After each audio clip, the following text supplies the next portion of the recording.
بسم الله الرحمن الرحيم إن الحمد لله نحمده تعالى ونستعينه ونستغفره ونعوذ بالله من شرور أنفسنا وسيئات أعمالنا من يهده الله فلا مضل له ومن يضلل فلا هادي له أشهد أن لا إله إلا الله وحده لا شريك له وأشهد أن محمدا عبده ورسوله يقول الله جل وعلا يا أيها الذين آمنوا اتقوا الله حق تقاته ولا تموتن إلا وأنتم مسلمون وقوله تعالى يا أيها الذين آمنوا اتقوا الله وقولوا قولا سديدا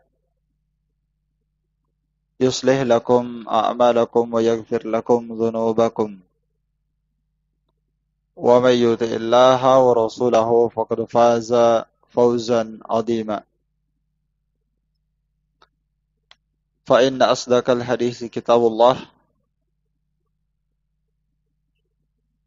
وخير الهدي هدي محمد صلى الله عليه وسلم وشر الأمور محدثاتها فإن كل محدثة بدعة وكل بدعة ضلالة وكل ضلالة وأهلها في النار.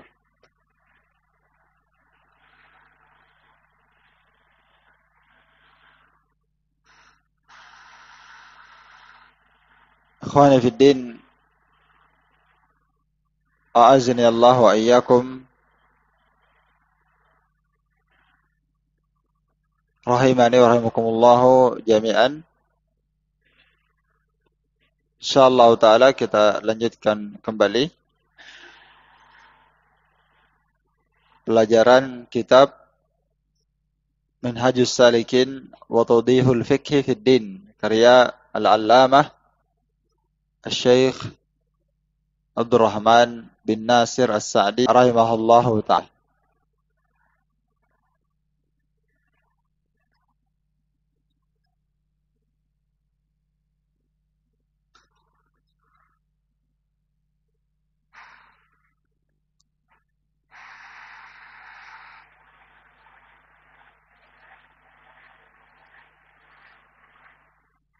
Kita sekarang berada pada pertemuan yang ke-13 dari kitab ini.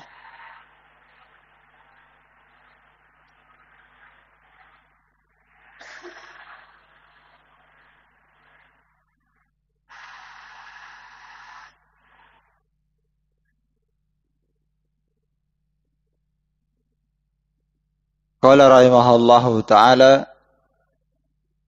faslun fil mashi 'alal khuffain wal jabirah. Kata beliau, fasal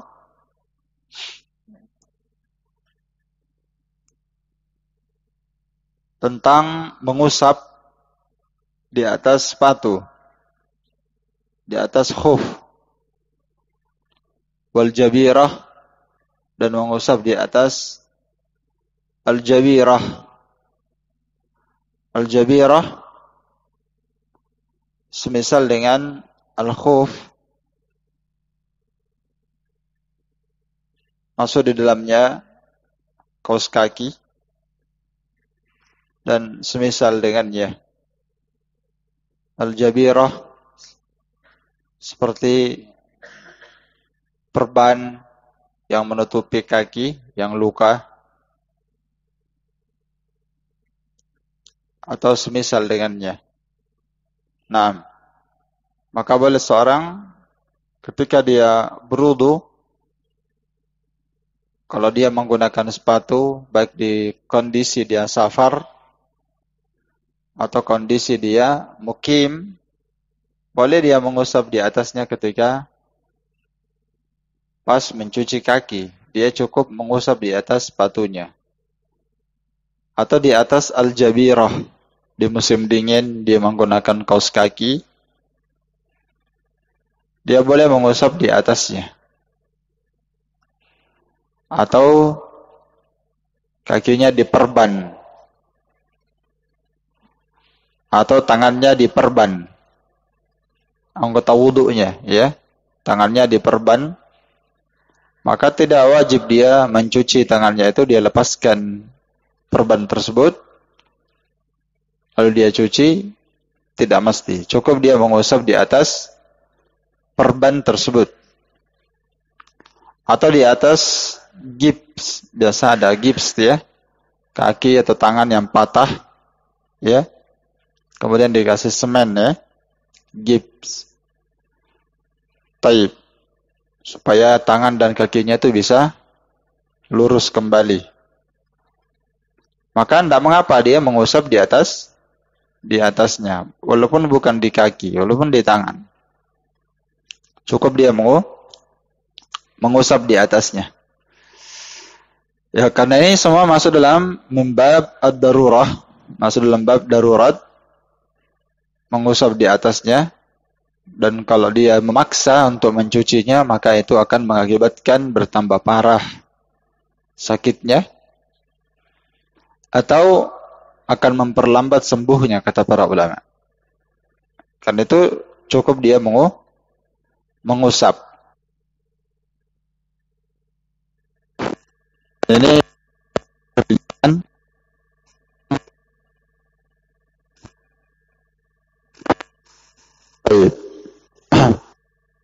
ini keringanan yang diberikan oleh syariat. Tentang pembahasan ini, al-mashu 'alal khuffain, mengusap di atas sepatu, dan al-jabirah, kaos kaki, perban, gips atau yang semakna dengannya. Ini dimasukkan oleh Al-Allamah Asy-Syaikh Abdurrahman dalam kitabnya ini, dimasukkan dalam bab al-wudu. Karena ini memang butuh dibahas. Karena seorang ketika dia hendak berwudu, kadang dia ada penghalang. Ada anggota badannya yang apa? Yang sakit. Dimasukkan dalam bab al-wudu. Iya. Definisi al-masah. Ini kan bab al-masah. Al-masah secara bahasa adalah imrarul yad ala syai'.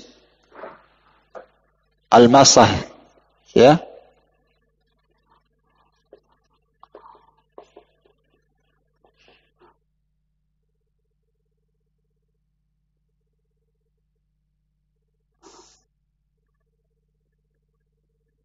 Al-masah secara bahasa adalah imrarul yad,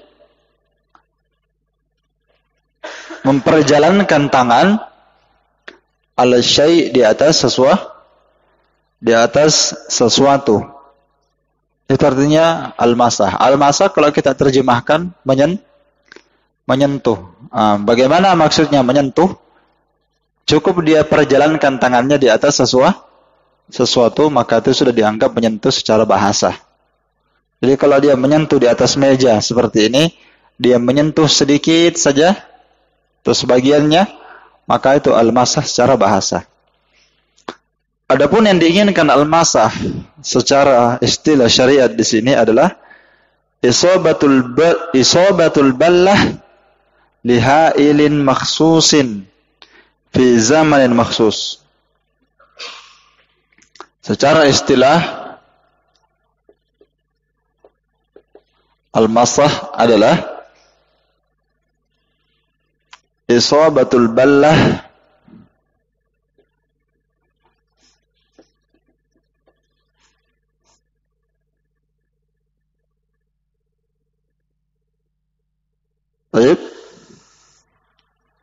lihailin maksus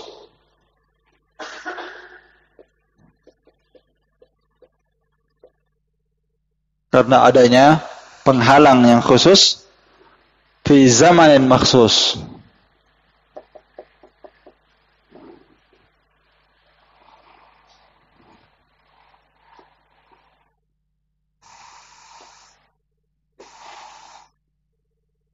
al-masah secara syariat yang diinginkan dengannya adalah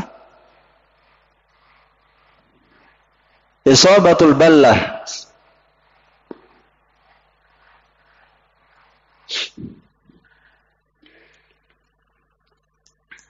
Menempelkan tangan yang basah. Isabah, menempelkan tangan yang basah, ya, di tempat,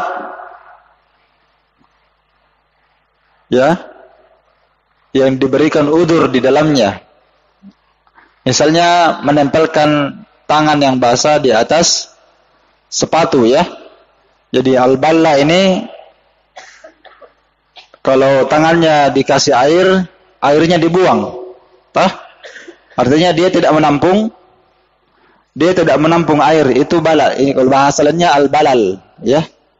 Al-balal, ya. Al-balalu. Al-balal ini tangan dibasahi, kemudian airnya dibuang, baru diusap. Sama ketika mengusap kepala, ya. Mengusap kepala itu tangan cukup dibuat apa? Basah sedikit, kemudian diusap kepalanya. Maka sama nih, isabatul ballah, menempelkan tangan yang basah di tempat yang akan diusap, apakah sepatu atau kaos kaki atau yang semakna dengannya. Kenapa dibuat seperti itu? Lihailin maksus, karena ada hail, karena ada penghalang yang khusus. Penghalang yang khusus inilah yang kita sebutkan di situ tadi. Sepatu, sendal sepatu, kaos kaki, perban, gips, semen atau semisal dengannya. Itu karena ada apa? Penghalang yang khusus. Fi zamanin makhsusin, di masa yang khusus. Ya, di masa yang khusus, yakni seorang mengusap di atas perban karena ada yang luka, mengusap di atas sepatu, itu bukan selamanya. Toh? Dia mengusap di atas kaos kaki karena kedinginan, itu kan ada zamannya maksus, ada zamannya khusus, bukan terus menerus. Nah, makanya nanti akan disebutkan dalil-dalilnya. Untuk orang yang mukim, boleh dia mengusap di atas sepatunya atau semisal dengan sepatu kaos kaki kalau dia kedinginan. Boleh dia mengusap selama 3 hari 3 malam. Ya. Boleh dia mengusap berapa hari?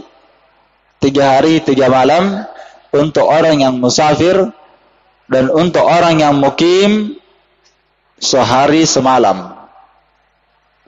Jadi 1 hari mulai pagi sampai sore itu sehari. Kemudian ya semalam. Kalau 1 hari 24 jam, ya. Ya, 1 hari 24 jam tambah 1 hari 1 malam, ya, seperti itu. Ya, sehari semalam berarti 1 hari setengah, ya.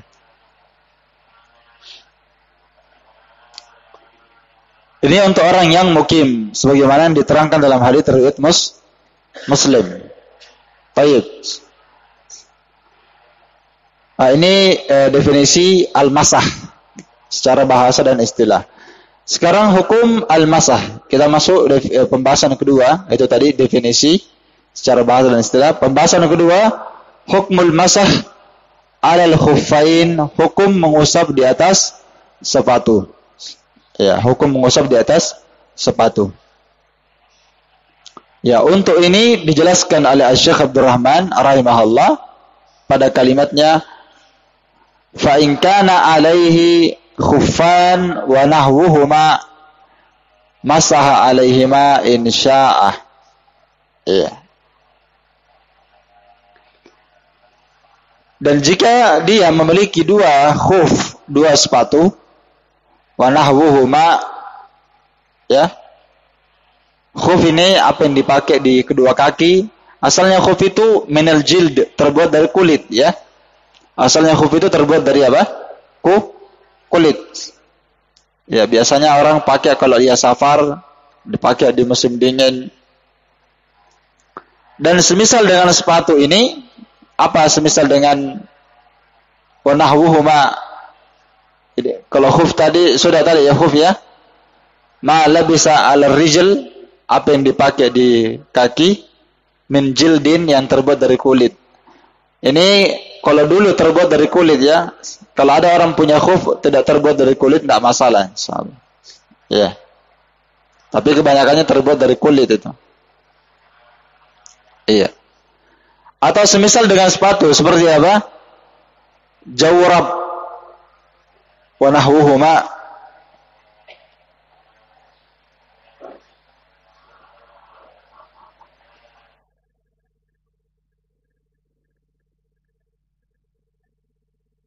Semisal dengan sepatu seperti apa?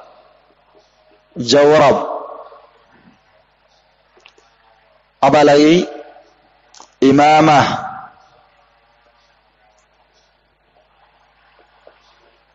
Khimar. Seperti imamah, khimar, dan jabirah.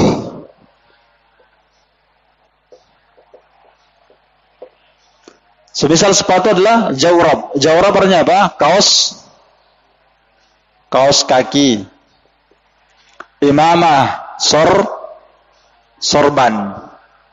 Itu semisal sepatu. Boleh orang mengusap di atas imamah, di atas sorbannya, di atas kaos kakinya, di atas khimar. Ini khimar. Jilbabnya. Kalau dia pakai jilbab, dia mau berwudu, apalagi kalau ada orang yang melihatnya di tempat umum, maka cukup dia mengusap di atas jilbabnya. Jabirah tadi ini apa? Perban, di atas perban, atau apa? Gips. Perban kalau dia punya luka di kaki atau di tangan, bahkan di kepala atau di wajah. Kalau ada perban di wajahnya, karena dia balap motor, jatuh, mukanya luka-luka, dikasih perban mukanya. Kan tidak mungkin dia cuci mukanya kalau dia berwudu. Cukup dia apa? Cukup dia usap saja. Kalau dia lukanya itu banyak, ada lukanya di kaki, ada lukanya di tangan sampai di siku, luka-luka. Karena mungkin motornya terbanting-banting. Karena dia suka balap. Mukanya juga sopek-sopek mukanya. Nggak ada yang bisa dicuci. Mau cuci muka, mukanya luka. Mau cuci tangan, tangannya luka. Mau cuci kaki, kepalanya robek. Banyak sekali lukanya. Gimana orang seperti ini? Kita katakan tidak perlu berwudu. Dia apa? Dia tayammum. Tapi kalau misalnya lukanya itu sebagian, perhatikan nih. Kalau lukanya sebagian, luka itu cuma tangannya, karena pas dia jatuh, tangannya dia tahan semua badannya. Jadi tangannya yang KO. Luka tangannya. Tangannya yang diperban.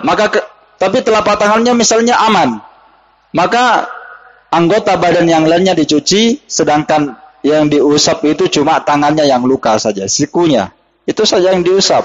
Kalau giliran dicuci tangannya sampai ke siku, cukup dia apa? Diusap. Mukanya tetap dicuci karena mukanya masih bagus.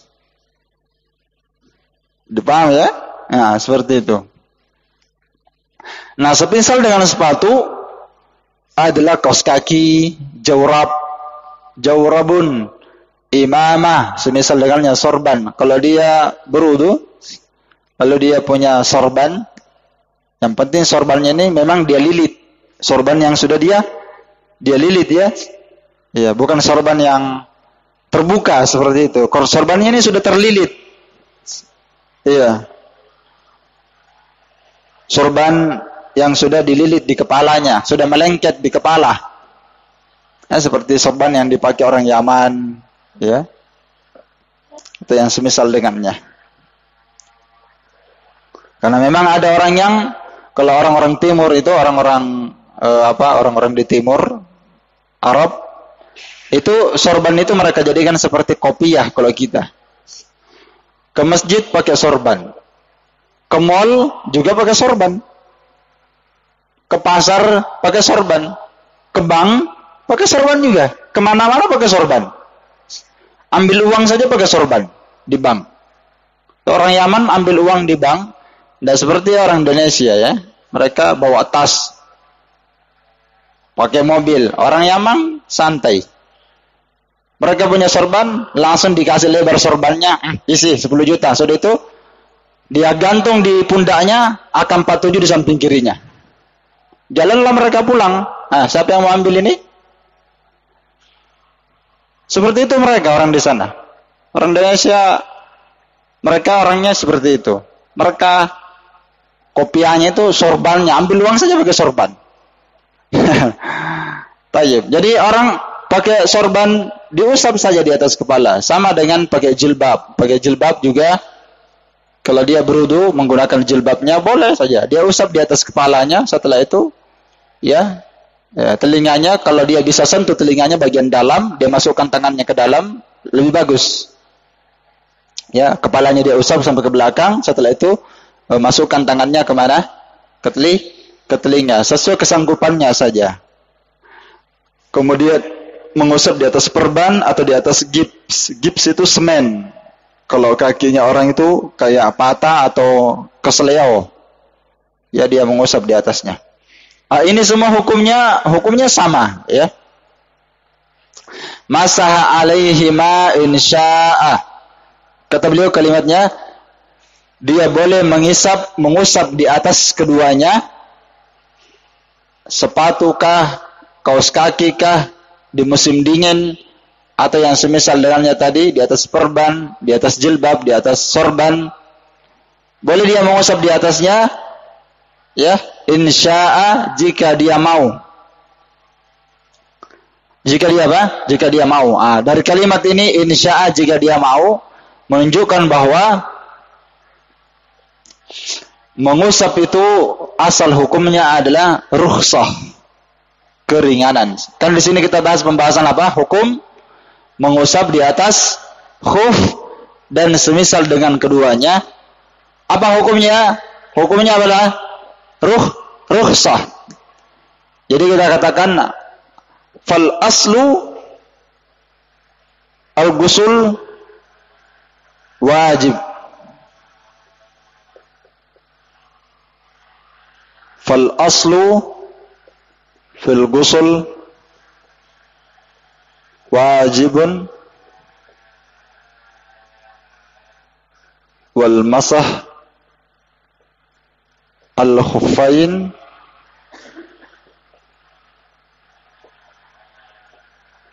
wa nahuha rukhsah. Baik. Maka yang asal dalam mencuci apa?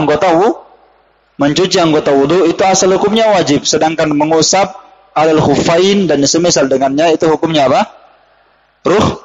Rukhsah. Keringanan.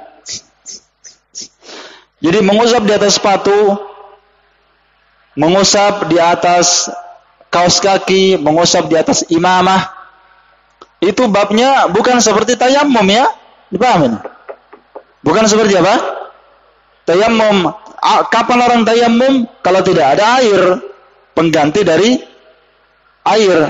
Atau tayammum itu ketika ada air tapi dia tidak sanggup menggunakan air, maka dia tayammum. Ini bukan. Dia memang babnya rukhsah, diberikan keringanan. Mengusap di atas sepatu, ada hukum khususnya. Iya. Ada hukum khususnya. Dia adalah rukhsah. Maka kalau dia adalah rukhsah, maka dia sama seperti sholat 2 rakaat ketika orang itu safar. Iya, itu namanya apa? Rukhsah. Apa hukumnya seorang sholat 2 rakaat ketika dia safar? Itu rukhsah. Bahkan sebagian ulama mengatakan mengqashar sholat hukumnya wajib, Dan sebagian para ulama berpendapat hukumnya sunnah. Walaupun pendapat yang mengatakan wajib itu lebih kuat. Dan siapa yang mendatangi rukhsah, maka itu lebih afdal daripada dia menyempurnakan sholatnya. Dan itu rukhsah. Sehingga maksudnya di sini, apa maksudnya rukhsah? Apa maksudnya rukhsah? Maksudnya seorang itu jangan takalluf. Jangan takalluf. Saya sempurnakan salat saja 4 rakaat. Itu takalluf namanya, ya kan? Yang dia berkata 4 rakaat lebih afdal daripada 2. Itu takalluf namanya. Jangan dia berkata, kalau kita berwudu lepaskan sepatu ini, jangan diusap. Itu apa? Takalluf. Karena syariat telah mengizinkan hal itu. Jangan dia takalluf untuk melepaskannya, harus dilepas sepatunya baru dia mencuci kaki. Itu takalluf, dia paksa. Walaupun kita katakan boleh kedua-duanya. Boleh dia mencuci kakinya, dia lepaskan sepatunya, bisa. Dan kalau dia mengusap di atas sepatunya, maka itu namanya apa? Rukhsah. Siapa yang mendatangi rukhsah, maka dia mengamalkan apa? Sunnah. Iya. Dia mengamalkan sunnah. Iya. Karena itu datang nanti dalam hadits riwayat Bukhari dan Muslim, kisah Mughirah bin Syu'bah bersama Nabi SAW ketika safar. Ketika Nabi SAW ingin mencuci kakinya, Mughirah bin Syu'bah itu tunduk ingin membuka sepatunya Nabi SAW. Ya. Beliau ingin membuka sepatunya Nabi SAW, kemudian kata Nabi SAW, "Da'huma, jangan dilepaskan. Biarkan saja sepatu itu. Fa inni adkhaltuhuma tahiratain, karena saya memasukkan kedua kakiku ke dalam sepatu itu dalam kondisi suci. Dan itu adalah syarat seorang boleh mengusap di atas sepatu. Dengan syarat sebelum dia pakai sepatunya, salah satu syaratnya dia sudah berwudu. Adapun kalau dia belum berwudu, artinya dia masih berhadas, lalu dia pakai sepatu, maka tidak boleh dia mengusap di atas sepatu ketika dia berwudu. Iya, dipaham ya? Tapi kalau dia sudah berwudu, lalu dia menggunakan sepatunya, khufnya, kaos kakinya, jilbabnya, dan semisal dengannya, ya, tayyib, imamahnya dan jabiro di atas perban, dia sudah berwudu misalnya, ya kalau perban itu tadi, tidak mesti ya, karena perban itu orang luka ya. Kalau orang luka itu tidak mesti dia berwudu baru pakai perban. Karena itu rukhsah memang. Ya, diberikan keringanan. Tayyib. Maka kalau dia sudah berwudu, lalu dia ternyata buang angin, dia kencing, dia buang air besar, tapi masih dia pakai sepatunya, belum dia lepas, maka nanti kalau dia berwudu cukup dia apa? Diusap. Iya. Tayyib. Selama dia belum melepaskan sepatunya. Tapi kalau dia sudah lepaskan sepatunya, biar dia sudah berwudu, tapi dia lepaskan sepatunya, masuk buang hajat, ya, kencing atau buang air besar. Nanti setelah itu dia tidak boleh lagi mengusap, karena dia sudah lepaskan apa? Dia sudah lepaskan sepatunya. Tidak mungkin dia usap di atas kaki. Nggak ada pembahasan kita di atas kaki toh.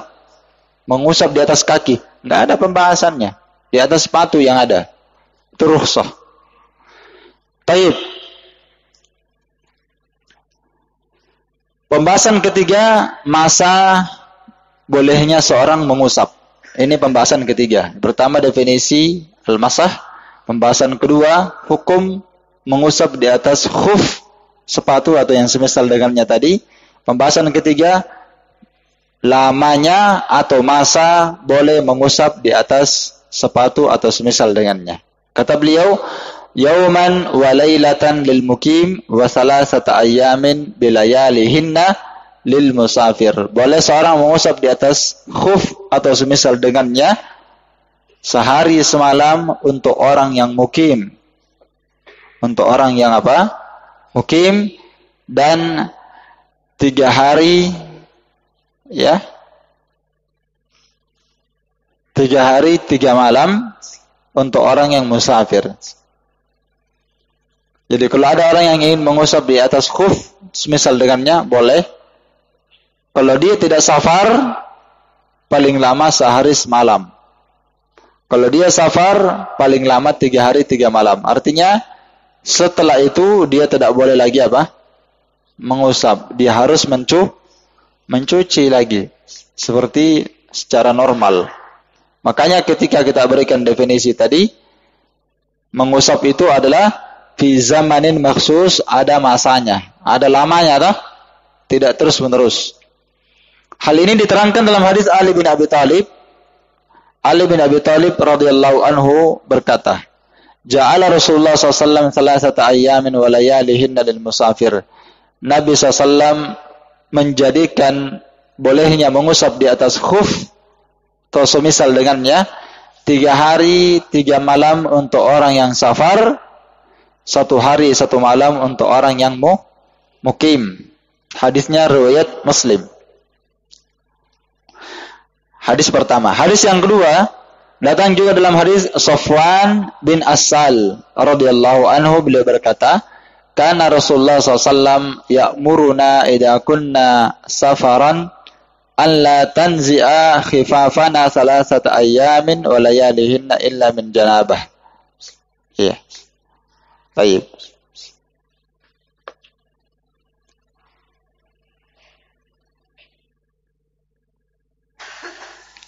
Kata Safwan bin Asal, adalah Rasulullah SAW memerintahkan kami, jika kami safar, agar jangan melepaskan sepatu-sepatu kami. Selama berapa hari tadi?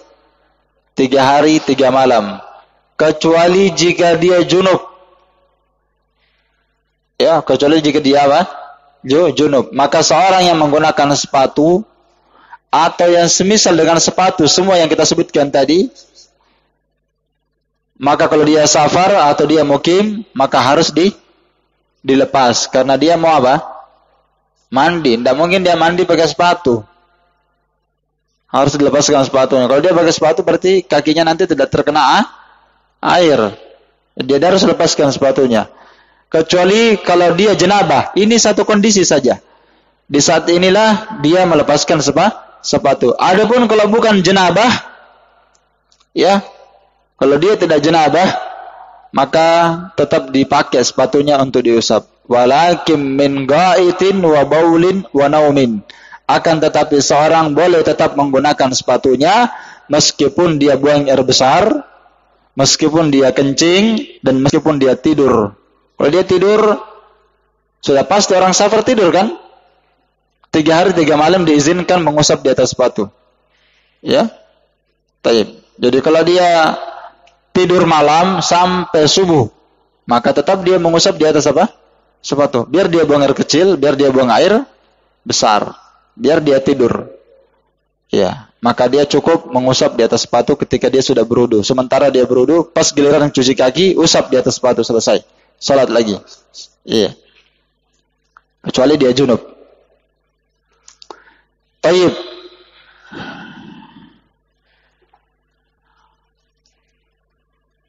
Kemudian kata beliau rahimahullah di matan selanjutnya, beliau menjelaskan tentang syarat bolehnya mengusap di atas sepatu dan mengusap di atas perban atau gips semen atau yang semisal dengannya seperti kaos kaki tadi. Lihat di sini sekarang kita masuk pembahasan keempat, syarat bolehnya mengusap di atas sepatu atau semisal dengan keduanya. Kata beliau syarat pertama, bisyarti ayyal bisahuma ala taharatin. Dipersyaratkan syarat pertama, sebelum dia menggunakan sepatu itu tadi atau semisal dengan keduanya, kedua sepatu, dipersyaratkan dia menggunakannya dalam kondisi sudah suci. Ala tahara maksudnya taharatun minal hadas al-akbar wal asghar. Dia suci dari hadas besar dan hadas kecil. Dia sudah mandi, kalau dia junub dia sudah mandi. Kalau dia berhadas kecil dia sudah berwudu. Baru dia menggunakan sepatunya dan kaos kakinya tersebut. Iya.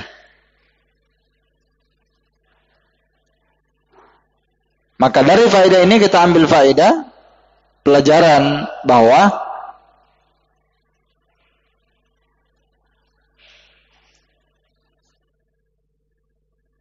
kalau dia belum mencuci, kalau dia belum berwudu, lalu dia menggunakan sepatu atau semisalnya, kaos kaki, maka tidak boleh dia mengusap. Karena dipersyaratkan harus dia masukkan kakinya ke dalam sepatu dan semisalnya dalam kondisi sudah berwudu, sudah tahara, sudah suci. Iya.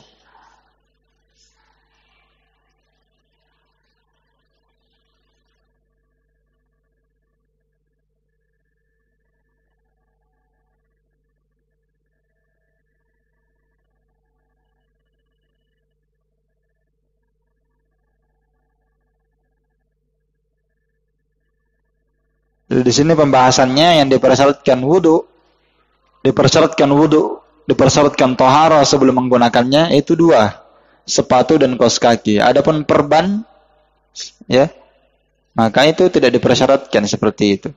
Kalau perban, gips, karena orang yang diperban dan digips itu dalam kondisi luka, ya kan? Maka tidak dipersyaratkan harus wudu dulu baru diperban. Kalau itu dalam kondisi luka, karena itu rukhsah keringanan yang diberikan oleh syariat. Baik. Ya, dalil tentang syarat ini sudah saya sebutkan tadi. Dalilnya syarat ini bahwa harus tahara sebelum dia menggunakannya berdasarkan hadis Mughirah bin Syu'bah. Dalam hadis Mughirah bin Syu'bah radhiyallahu anhu beliau berkata, "Kuntu ma'an Nabi fi safarin." Saya pernah bersama Nabi dalam sebuah safar, fa ahwaitu li anzi'a khuffai, maka saya pun saya tunduk untuk melepaskan kedua sepatu beliau. Lalu beliau bersabda, "Da'huma, biarkan kedua sepatu itu. Fa inni adakhaltuhuma tahiratain, karena saya memasukkan kedua kakiku ke dalamnya dalam kondisi suci, sudah berwudu." Maka Nabi SAW pun mengusap di atas keduanya. Hadis ini riwayat Bukhari dan Muslim. Ini syarat pertama. Syarat kedua, wala yamsahahuma illa fil hadatsil asghar. Tidak boleh seorang mengusap di atas sepatu dan kaos kaki, ya, kecuali untuk hadas asghar saja, dan tidak berlaku untuk hadas akbar. Karena kalau dia hadas akbar, dia harus mandi. Kalau dia harus mandi, berarti dia harus melepaskan kaos kakinya dan sepatunya.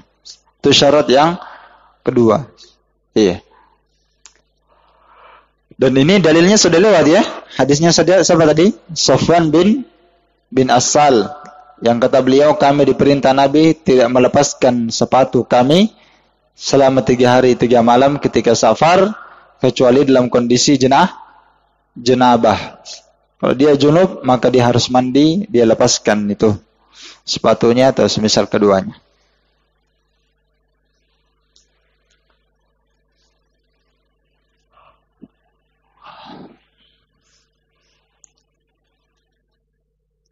Dan syarat kedua ini, ya, syarat kedua ini cukup seorang boleh mengusap hanya untuk hadas asghar saja, tidak berlaku hadas akbar. Ini berdasarkan ijma' para ulama. Berdasarkan ijma' ahlul ilmi akan syarat tersebut. Baik. Syarat ketiga, ya. Syarat ketiga, di sini ada 4 syarat, ya, boleh mengusap di atas sepatu dan semisal keduanya. Syarat ketiga, an yakunal masah fil muddatil muhaddadah. Ya, tidak disebutkan di matan. Saya tuliskan yang ketiga, an yakunal masah. Ini syarat yang ketiga, ya.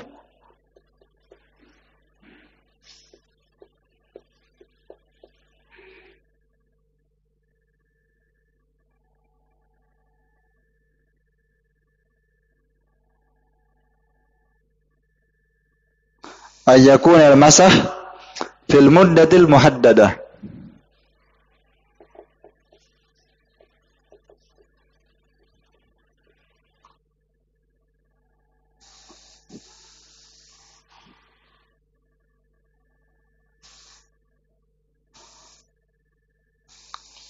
hendaklah mengusap itu fi muddatil muhaddadah, pada masa yang ditentukan. Iya. Masanya ada masa berlakunya. Artinya bukan berlaku sepanjang masa, sepanjang zaman.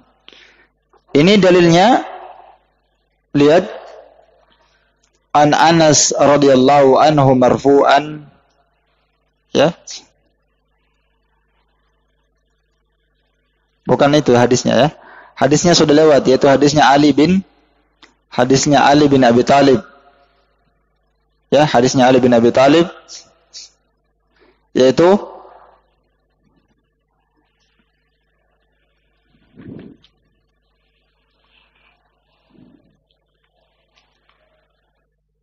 hadisnya Ali bin Abi Thalib, lihat talikot nomor 2, ya.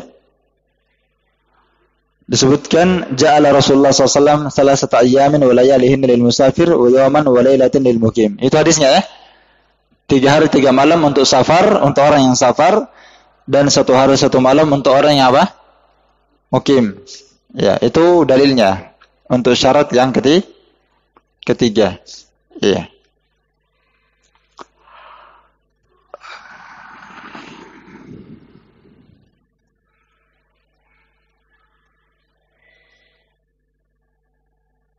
Di sini disebutkan dalam hadis Anas bin Malik, kata beliau radhiyallahu anhu secara marfu'an yakni hadisnya disandarkan kepada Nabi SAW.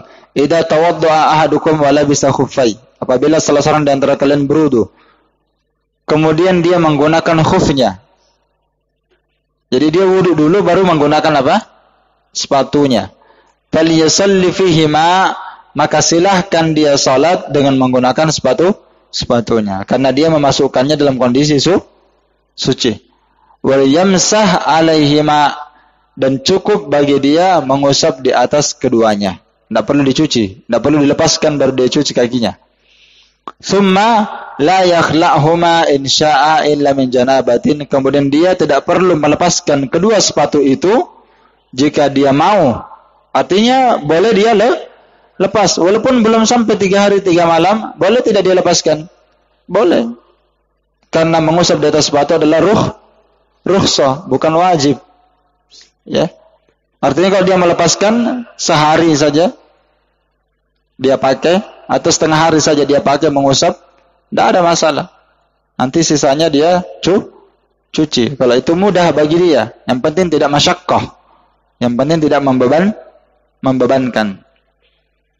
Kata Nabi, silahkan dia melepaskannya jika dia mau, kecuali min janabatin, dalam kondisi dia junub. Maka kalau kondisi dia junub, maka wajib dia melepaskannya untuk mandi. Rawahul Hakim wa sahhahahu. Hadis ini dikeluarkan oleh Imam Al-Hakim dan disahihkan oleh beliau. Baik.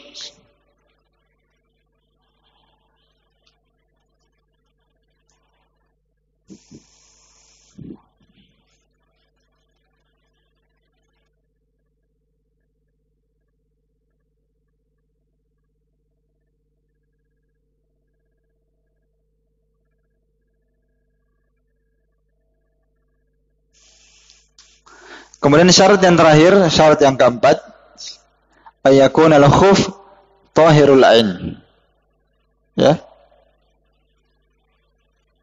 Dan saya lihat Syekh Abdurrahman tidak menyebutkan ini. Syarat yang keempat, ayakun al-khuf tahirul ain.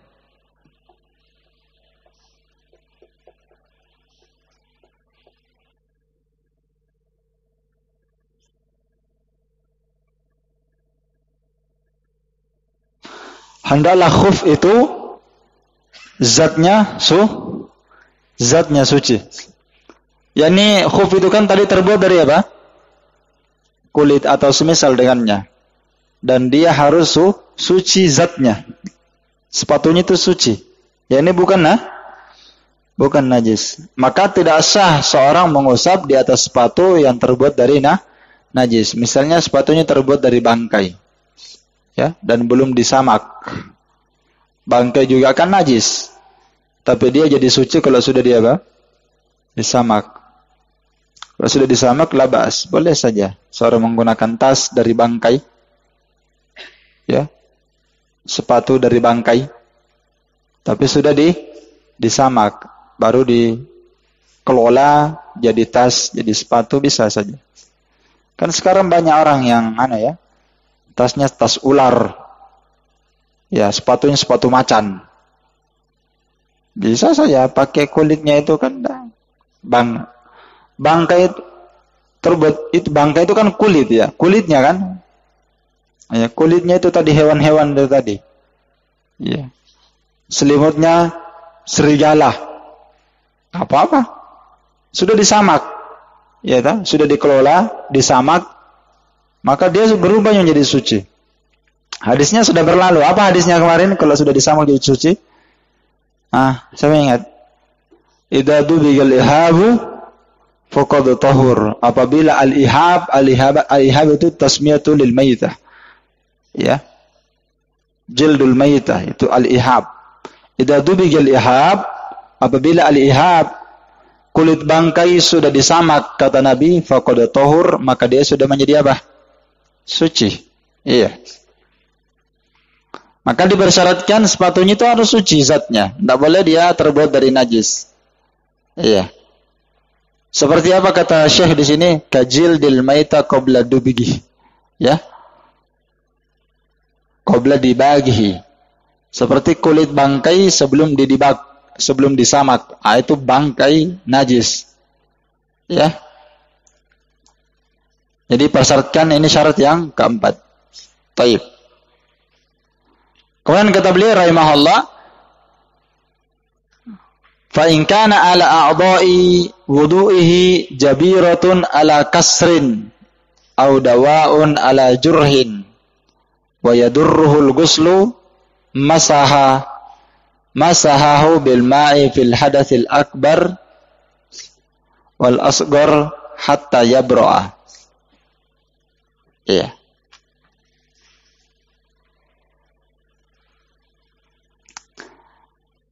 Ini beliau ingin menjelaskan tentang hukum mengusap di atas jabirah. Di atas apa? Al-jabirah. Beliau ingin menjelaskan tentang hukum mengusap di atas al-jabirah. Apa itu al-jabirah? Perban atau gips. Kata beliau, apabila di atas anggota wudunya ada jabirah ala kasrin, mungkin karena dia patah tulang, maka dikasih perban, digips. Apalagi kalau ada besinya di situ untuk meluruskan tangan dan kaki. Itu semuanya jabiro, penghalangnya dah. Yang menambal itu tadi. Jabiro kan yang menambalnya. Mungkin yang menambalnya itu perban, mungkin gips. Karena patah. Sementara yang patah itu di anggota wudunya. Au dawaun ala jurhin, atau ada obat di atas luka.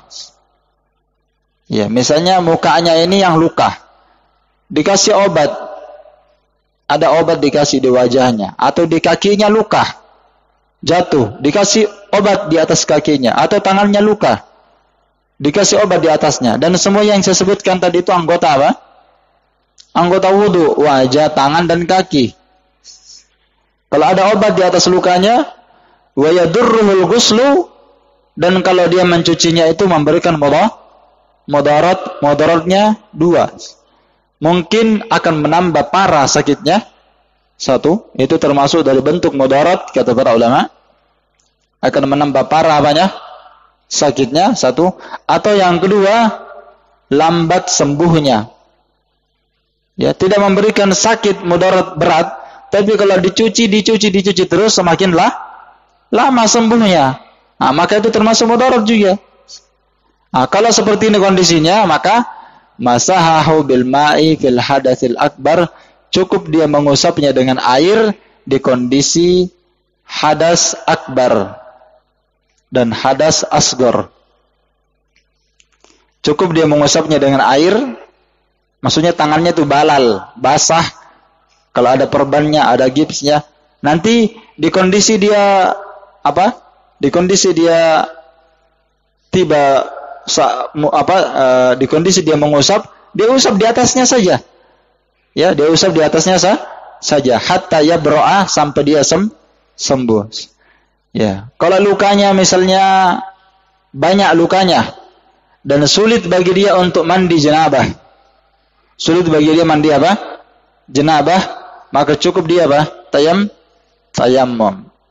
Tapi kalau lukanya ini di bagian tangan kiri saja, ya, paham? Di bagian tangan kiri saja lukanya dan memungkinkan bagi dia untuk mandi janabah, dia mandi janabah. Yang tangannya tadi yang luka di sebelah kiri, selama tidak memberikan mudarat kalau dia mandi, ya, paham? Tapi kalau dia demam, jangan dia mandi, dia paksa. Mungkin tangannya yang luka, tapi karena lukanya agak parah, akhirnya dia demam, jangan dia mandi. Kalau dia apa? Junub. Ya. Boleh tidak orang junub kalau dia luka? Boleh, enggak ada yang melarangnya. Saya ini luka, boleh tidak junub? Boleh satu. Enggak ada yang melarangnya. Terus gimana mandinya? Lihat kondisinya saja. Kalau dia berat mandi, dia demam, tapi dia junub juga, jangan dia mandi. Cukup dia apa? Tayammum saja. Karena itu datang hadis kisah sahabat yang kepalanya itu dikena batu ketika safar bersama sahabat yang lain. Kisahnya itu panjang, ya. Kisah nanti, dan ini kisahnya nanti akan kita bahas di pembahasan tayammum nanti. Ketika beberapa orang sahabat, seingat saya hadir Jabir di situ, Jabir radhiyallahu anhu, Jabir bin Abdullah radhiyallahu anhu, safar bersama dengan rombongan beberapa orang sahabat. Tiba-tiba ada batu yang jatuh dari atas, kena kepalanya sahabat ini. Akhirnya kepalanya itu pecah, luka berat. Ya, maka mereka sampai di tujuan, ya, mereka bermalam di situ. Namun naasnya ini sahabat yang kepalanya luka, dia mimpi basah. Junub dia. Maka sebelum subuh, dia bertanya kepada kawan-kawannya, "Gimana saya ini? Kepala saya ini sakit sekali, pecah. Ya. Apakah ada uzur bagi saya untuk mandi? Untuk tidak mandi, kan? Kan kepalanya pecah." Ya, sahabat waktu itu memberikan jawaban yang polos. Apa jawabannya? Enggak ada uzur bagi antum. Antum dapat air. Kan ayatnya jelas, kan? Falam tajidu. Ayatnya apa ayatnya? Falam tajidu ma'an. Kapan diperintah tayammum? Kalau antum tidak dapat air, kata Allah. Antum sekarang dapat air. Gimana ini? Junub. Akhirnya apa? Sahabat yang luka kepalanya ini mandi. Kalau orang mandi junub, basah semua atau? Disiram kepalanya, mati itu orang, meninggal. Maka Nabi SAW marah sekali. Berita ini sampai dibawa kepada Nabi SAW. Kata Nabi SAW, qataltumu, antum sudah membunuhnya. Antum yang kasih fatwa itu. Kenapa antum tidak bertanya, kata Nabi. Kenapa antum tidak bertanya? Bertanya itu adalah obat bagi orang yang sakit. Kata Nabi, sebenarnya dia ini yang sakit, luka di kepalanya tadi toh, dia junub. Kata Nabi, cukup dia bertayammum saja. Walaupun kepalanya saja yang luka, cukup dia tayammum, tidak perlu dia mandi. Dan tidak perlu dia mandi badannya separuh, kepalanya tidak disiram. Tidak, tayammum saja langsung. Jadi ada orang, kalau orang junub, boleh tidak dia tayammum? Bisa sekali dia tayammum. Kapan? Pertama, kalau dia tidak dapat air. Atau yang kedua, dia dapat air, tapi kalau dia gunakan air bisa memberikan bahaya. Bahayanya dua tadi sudah saya sebutkan. Bahayanya itu mungkin akan memberikan mudarat kalau dia mandi, bisa bertambah sakit, bertambah parah, bahkan bisa mati. Atau yang kedua, mudarat yang kedua apa tadi? Lambat dia sembuhnya. Iya, lambat dia sembuhnya. Jadi tidak perlu dia mandi, walaupun dia junub. Iya. Walaupun dia junub, jangan dia mandi. Cuma ini namanya tayammum, nanti akan datang pembahasannya. Tayammum itu raf'ul hadas muaqqat. Tayammum itu mengangkat hadas muaqqatan, sementara waktu. Bukan raf'ul hadas muabbadan selamanya. Tidak seperti dengan wudu, mandi betulan. Kan mengangkat hadas dengan air toh, bisa dengan berwudu, bisa dengan apa? Mandi. Ini mengangkat hadas selamanya. Paham ya? Kalau dia sudah berwudu, maka asalnya dia tetap di atas thaharah selamanya sampai dia berhadas lagi. Kan begitu? Kalau dia mandi junub, dia sudah junub. Dia mandi selama apa ini? Dia pakai ini. Kalau dia sudah mandi junub. Ya, dia sudah thaharah dari jenabah. Berapa lama dia pakai? Kita katakan selamanya, karena mandi junub tadi itu mengangkat hadas selamanya sampai dia berhadas lagi kan? Tapi kalau tayamum tidak. Tayamum itu mengangkat hadas muaqqatan, sementara. Bisa dia mengangkat hadas kecil dan bisa dia mengangkat hadas apa? Hadas besar. Berapa lama? Sementara. Sampai kapan? Sampai hilang uzurnya. Iya kan? Sampai hilang uzurnya. Kalau dia uzurnya kedinginan saja, malam hari dia junub, tidak bisa dia mandi seperti sahabat Amr bin As. Amr bin As dia mandi junub karena kedinginan. Dia safar bersama rombongan sahabat. Tiba di sebuah tempat dingin sekali, junub beliau. Teman-temannya tahu dia junub. Maka dia apa? Tidak mandi, dia tayammum. Lalu dia yang jadi imam sholat. Maka sahabat tertawa ya. Wah, ini orang junub jadi imam. Tayammum lagi. Ya. Bisa tidak? Bisa, ditakdir oleh Nabi SAW. Nabi mengetahuinya. Sehingga saya sampai Nabi SAW mengatakan, antum tayammum junub ya, antum jadi imam ya. Iya. Artinya bisa yang seperti ini. Ya, orang tayammum, tayammum ketika dia junub bisa. Bisa. Kalau itu berat bagi dia untuk mandi, apakah karena kedinginan, ya, atau karena apa? Tidak dapat air atau dapat air tapi berat dia mandi, apakah karena dingin atau karena dia ada luka, ya, atau karena dia ada luka.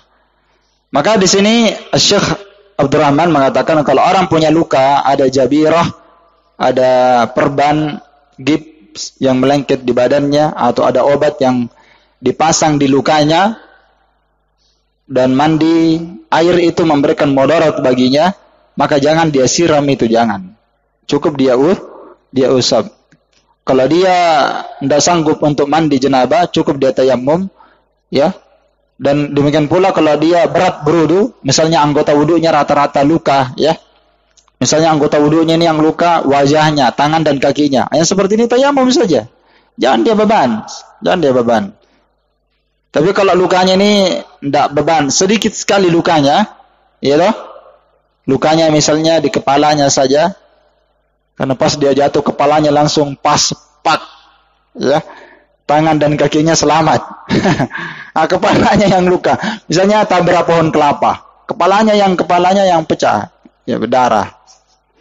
Ya, kepalanya diperban. Tapi masih bisa jalan, masih bisa sholat, masih bisa apa. Tapi berat kepalanya. Maka kalau dia berwudu, ya, kepalanya saja diusap. Yang lainnya dicuci. Kalau tidak beban. Tapi kalau dia berat, kayak sakit sudah, mulai sakit, maka dia apa? Tayammum, ya, dipaksa. Hatta yabro'a, dia lakukan ini kata beliau sampai sembuh. Iya, sampai sembuh. Dan ingat sekali lagi apa yang saya jelaskan tadi itu kaidah, ya. Ini kejadiannya semuanya muaqqatan, sementara, bukan selamanya. Wa sifatu mashil khuffain ayyamsaha aktsara dhahirihima. Dan sifat di matan saya baca, tata cara mengusap di atas khuf atau semisal dengannya, cukup dia mengusap kebanyakan dhahirnya. Apa itu dhahirnya? Bagian atasnya, Pak, bukan bagian bawahnya. Jadi kalau mengusap di atas sepatu, kaos kaki, jangan diusap di bawahnya, ya. Itu menyelisih sunnah. Yang diusap itu bagian atasnya saja. Tayyib. Ini berdasarkan hadis Mughirah bin Syu'bah. Ya, hadisnya Mughirah bin Syu'bah. Iya. Lihat hadisnya Mughirah bin Syu'bah, ta'liqat nomor 3. Lihat pendalilannya. Ketika Nabi berkata, "Da'huma fa inni adkhaltuhuma tahiratain." Tinggalkan, biarkan keduanya. Tidak usah dilepaskan sepatunya, kata Nabi. Karena saya memasukkannya, kedua kakinya ke dalam sepatu itu dalam kondisi suci. Apa setelahnya? Lihat lafaz setelahnya. Famasaha alaihima. Maka Nabi mengusap di atas keduanya, bukan di bawah. Itu pendalilnya. Cara mengusap sepatu atau kaos kaki di atasnya. Dan diusapnya itu aksar, kebanyakannya ya. Diusapnya kebanyakannya seperti itu. Wa ammal jabirah fayamsahu ala jami'ihima. Adapun kalau itu adalah jabirah, perban atau gips, maka diusap semuanya.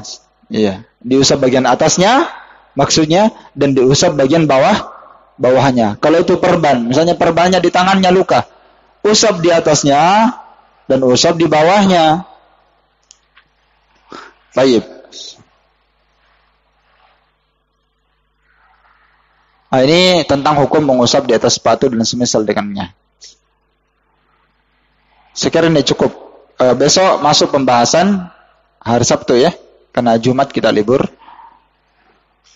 Pada pembahasan selanjutnya kita sudah masuk pembahasan terakhir dalam bab al-wudu, yaitu pembatal-pembatal al-wudu.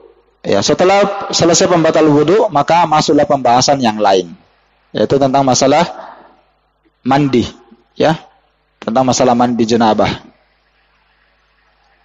dan tata cara mandi. Ya, sudah. Wallahu ta'ala a'lam bis-shawab. Naktafi bihadzal qadar. Subhanakallahumma wa bihamdik, asyhadu an la ilaha illa anta, astaghfiruka wa atubu ilaik. Walhamdulillah.